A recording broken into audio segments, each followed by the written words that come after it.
नमस्ते, मैं Neeraj Pawar, service preparatory academy Jalgaon का संस्थापक, आपका इस वीडियो में स्वागत करता हूं।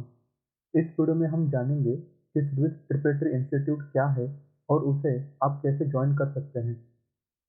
अगर आपको इंडियन आर्म फोर्सेस यानी इंडियन आर्मी, नेवी या एयरफोर्स में ऑफिसर बनना है, तो आपको नेशनल डिफेंस अकेडमी को ज्वाइन करना होता है। नेशनल डिफेंस अकेडमी के entrance exam union public service commission यानी यूपीएससी साल में 2 बार कंडक्ट करती है, जिसमें जो विद्यार्थी 12th में पढ़ रहे हैं या 12th की बोर्ड एग्जाम पास कर चुके हैं वे अपीयर कर सकते हैं। हर साल एनडीए के रिटर्न एग्जाम को 2.5 से 3 लाख स्टूडेंट अप्लाई करते हैं, जिनमें से महज 6 से 8 हज़ार विद्यार्थी ही इस रिटर्न एग्जाम को क्लियर कर पाते हैं। रिटन एग्जाम के बाद इन बच्चों का 3 दिन तक सर्विस सिलेक्शन बोर्ड का इंटरव्यू चलता है, जिसमें से सिर्फ 380 या 400 स्टूडेंट एनडीए के लिए सिलेक्ट किए जाते हैं। इस एग्जाम के डिफिकल्टी लेवल को देखते हुए हर स्टूडेंट को एक्सपर्ट के निगरानी में 2 साल तक के प्रशिक्षण की जरूरत होती है, तभी कोई विद्यार्थी एनडीए के एग्जाम को क्लियर कर पाता है। अब हम जानेंगे कि सर्विस प्रिपरेटरी इंस्टीट्यूट क्या है और इसकी स्थापना क्यों की गई। National defence academy Khadakwasla Pune में स्थित है। इसकी स्थापना 1954 में हुई थी। 1954 से लेकर 1977 तक महाराष्ट्र के बहुत ही कम स्टूडेंट भारतीय सेना में बतौर ऑफिसर शामिल हो पाए थे। इसलिए इंडियन आर्म फोर्सेस में महाराष्ट्र के स्टूडेंट्स के लड़कों की स्ट्रेंथ बढ़ाने हेतु महाराष्ट्र सरकार ने सर्विस प्रिपरेटरी इंस्टीट्यूट की औरंगाबाद में 1977 में स्थापना की। सर्विस प्रिपरेटरी इंस्टीट्यूट में आर्मी एजुकेशन कॉर्प्स के रिटायर्ड ऑफिसर स्टूडेंट को 11th और 12th सीबीएसई बोर्ड के लिए प्रिपेयर करते हैं।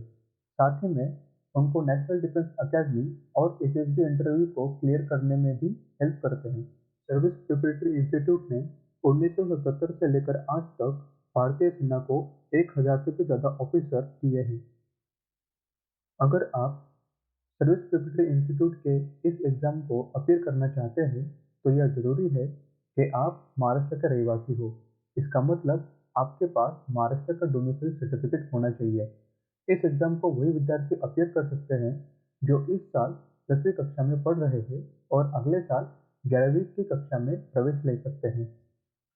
इस एग्ज़ाम को अपीयर करने के लिए आपके डेट ऑफ बर्थ 2 जनवरी 2006 से 31 दिसंबर 2007 के बीच में ही होनी चाहिए।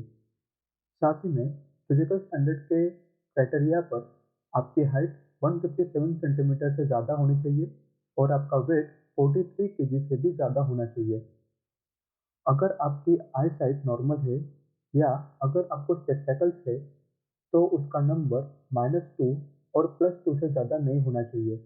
और साथ ही में यह ज़रूरी है कि आपको कलर ब्लाइंडनेस भी नहीं होना चाहिए। सर्विस प्रिपरेटरी इंस्टीट्यूट की एग्जाम पैटर्न की बात करें तो आपके रिटर्न एग्जाम और इंटरव्यू दोनों ही सिर्फ इंग्लिश लैंग्वेज में कंडक्ट की जाएंगी। आपके रिटर्न एग्जाम का सिलेबस 8 से 10th तक के सीबीएसई और स्टेट बोर्ड के बुक्स पर आधारित होगा। आपकी रिटर्न एग्जाम 3 घंटे तक चलेगी, जिसके अंदर 2 पेपर होंगे, पहला मैथ और दूसरा जनरल एबिलिटी टेस्ट। दोनों ही पेपर में 75 एमसीक्यूज पूछे जाएंगे और सही जवाब देने पर आपको 1 मार्क दिया जाएगा और गलत जवाब होने पर 0.5 मार्क्स कम कर लिए जाएंगे। जनरल एबिलिटी टेस्ट में 25 क्वेश्चन इंग्लिश ग्रामर और इंग्लिश कंप्रहेंशन से पूछे जा सकते हैं और बाकी बचे question history, geography, sciences, current affair और डिफेंस पर होंगे। अगर आप एसबीआई एंट्रेंस एग्जाम 2022 को अप्लाई करना चाहते हैं, तो आपको www.sbiaurangabad.com इस वेबसाइट पर जाना होगा। इस वेबसाइट पर जाकर स्टूडेंट रजिस्ट्रेशन में आपको फॉर्म फिलअप करना होगा। एप्लीकेशन फॉर्म फिलअप करने की लास्ट डेट 28 जनवरी 2022 है। आपके हॉल टिकट 7 फरवरी 2022 के बाद इसकी ऑफिशियल पेज पर रिलीज कर दिए जाएंगे। इस एंट्रेंस एग्जाम के लिए तकरीबन 15,000 स्टूडेंट अपीयर करते हैं, जिनमें से 300 स्टूडेंट जो रिटन एग्जाम के रिजल्ट के मेरिट लिस्ट में आए हैं, उनको इंटरव्यू के लिए या तो औरंगाबाद या फिर पुणे बुला लिया जाता है। इन 300 स्टूडेंट में से सिर्फ 60 स्टूडेंट्स को ही एसपीआई के लिए सिलेक्ट किया जाता है। यहाँ यह बात बताना जरूरी है कि रिटर्न एग्जाम और इंटरव्यू दोनों ही इंग्लिश लैंग्वेज में कंडक्ट की जाएंगी। और ये बात सुनकर मेरे कुछ स्टेट बोर्ड के दोस्तों को लगेगा कि वे अगर इंग्लिश में कम्युनिकेट नहीं कर पा रहे हैं तो फिर वे एसपीआई के एग्ज़ाम को भी क्लियर नहीं कर पाएंगे। दोस्तों, आप में से बहुत स्टूडेंट सिर्फ अंग्रेजी में बात नहीं कर पा रहे हैं, इसलिए एसपीआई के एंट्रेंस एग्ज़ाम को अपीयर नहीं करना चाहते होंगे। मैं आपको बताना चाहता हूँ कि अंग्रेजी एक आसान भाषा है जिसे आप महज 3 से 4 महीने के भीतर ही सीख सकते हैं। अगर आप सच में भारतीय सेना में ऑफिसर होने का सपना देखते हैं, तो एसपीआई ज्वाइन करने का यह एकमात्र चांस आपको नहीं गंवाना चाहिए। 10th और एसपीआई का सिलेबस एक ही है कि इंटरव्यू मई के महीने में कंडक्ट की जाएंगी, यानी आपके पास अभी भी इंग्लिश लैंग्वेज सीखने के लिए 5 महीने हैं। अगर आपको इंग्लिश ग्रामर और इंग्लिश में बात करना सीखना है, तो हमारी सर्विस प्रिपरेटरी अकेडमी को संपर्क करें।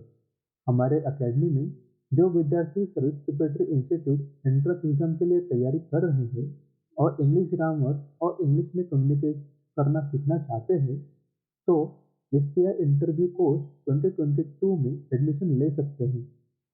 दोस्तों, आपके स्कूल और क्लासेस में ऐसे बहुत से स्टूडेंट्स होंगे जो इंडियन आर्म फोर्सेस में ऑफिसर बनना चाहते हैं। इसलिए मैं आपसे रिक्वेस्ट करता हूँ कि इस वीडियो को ज़्यादा से ज़्यादा शेयर करें और उन सबको एसपीआई एंट्रेंस एग्जाम के बारे में अवगत कराएं। इस चैनल के अगले कुछ वीडियो में मैं आपको बताने जाऊंगा कि बतौर डॉक्टर और इंजीनियर आप इंडियन आर्म फोर्सेस को कैसे ज्वाइन कर सकते हैं।